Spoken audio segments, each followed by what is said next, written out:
നമസ്കാരം, എല്ലാവർക്കും മലയാളി വാർത്തയിലേക്ക് സ്വാഗതം. കിട്ടി സിപിഎമ്മിനും അവരുടെ നേതാക്കൾക്കും വാടക കൊലയാളികൾക്കും വേണ്ടുവോളം. കേസിൽ പ്രതികൾക്ക് മാത്രമല്ല സംസ്ഥാനം ഭരിക്കുന്ന സിപിഎമ്മിനും കടുത്ത തിരിച്ചടി. ടി.പി. ചന്ദ്രശേഖരൻ വധക്കേസ് ആസൂത്രണം ചെയ്തതിലും നടപ്പാക്കിയതിലും സിപിഎമ്മിന്റെ ഇന്നത്തെ സംസ്ഥാന നേതാക്കൾക്ക് അറിവും പങ്കാളിത്തവും ഉണ്ടായിരുന്നുവെന്നതിൽ ആർക്കാണ് സംശയം? പ്രത്യേകിച്ചും കണ്ണൂരിൽ കൊലപാതക രാഷ്ട്രീയത്തിന് വളമിട്ടുകൊടുത്ത കുപ്രസിദ്ധരായ ഒരു നിര നേതാക്കളുടെ തണലിലും പങ്കാളിത്തത്തിലുമായിരുന്നു. സിപിഎം നേതാക്കൾ നേരിട്ട് ഇടപെട്ടാണ് കൊലയാളി സംഘത്തെ വിളിച്ചു വരുത്തിയതും അരും കൊല നടപ്പാക്കിയതെന്നും പോലീസ് തെളിയിച്ചു. സിപിഎം വിട്ട് RMP രാഷ്ട്രീയ പാർട്ടി രൂപീകരിച്ച വടകരയിൽ സിപിഎമ്മിന് ചന്ദ്രശേഖരൻ ഭീഷണിയായതിൽ മാത്രമല്ല ചന്ദ്രശേഖരനെ അരും കൊല ചെയ്തത്. വടകര ലോക്സഭാ സീറ്റിൽ സിപിഎം സ്ഥാനാർത്ഥിയും സിറ്റിംഗ് എംപിയുമായിരുന്ന പി സതീദേവി തോൽക്കാൻ ഇടയായത് RMP ടിക്കറ്റിൽ ചന്ദ്രശേഖരൻ 30,000-ലേറെ വോട്ട് പിടിച്ചതുകൊണ്ടാണെന്നതിലെ പകയാണ് ആ അരും കൊലയ്ക്ക് പിന്നിലുള്ളത്. ടി.പി. അരും കൊല ചെയ്ത കേസിലെ പ്രതികൾ വെറും ക്രിമിനലുകളല്ല, മറിച്ച് കണ്ണൂരിൽ സിപിഎം തീറ്റ കൊടുത്തു വളർത്തിയ കൊടും ക്രിമിനലുകളാണ്. ഇവരിൽ പലർക്കും ജനമോർച്ച നേതാവ് ജയകൃഷ്ണൻ മാഷിനെ ക്ലാസിൽ കുട്ടികൾക്ക് മുന്നിൽ അരും കൊല ചെയ്ത കേസിലും പങ്കുണ്ടെന്ന എക്കാലത്തെയും ആക്ഷേപം ഇന്നും നിലനിൽക്കുന്നുണ്ട്.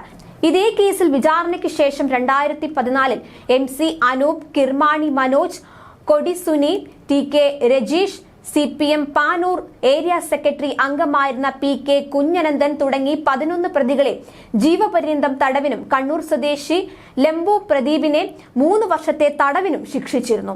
36 പ്രതികൾ ഉണ്ടായിരുന്ന കേസിൽ സിപിഎം നേതാവായ P മോഹനൻ ഉൾപ്പെടെ 24 പേരെ വിട്ടയച്ചു. ശിക്ഷ അനുഭവിക്കുന്നതിനിടെ PK കുഞ്ഞനന്ദൻ 2020 ജൂണിൽ മരിച്ചു. കേസിലെ പ്രതികൾക്ക് പിൽക്കാലത്ത് കോടതിയിൽ മൊബൈൽ ഫോൺ ഉൾപ്പെടെയുള്ള സൗകര്യങ്ങൾ സിപിഎം ഏർപ്പാടാക്കിയതും വിവാദങ്ങൾക്ക് ഇടയാക്കിയിരുന്നു. ടി.പി. കേസിലെ വിധി ശരിവയ്ക്കുക മാത്രമല്ല, 2 പേരെ വെറുതെ വിട്ട വിചാരണ കോടതി നടപടി റദ്ദാക്കുകയും ചെയ്തിരിക്കുന്നു. KK കൃഷ്ണൻ, ജ്യോതി ബാബു എന്നിവരെ വെറുതെ വിട്ടതാണ് റദ്ദാക്കിയത്.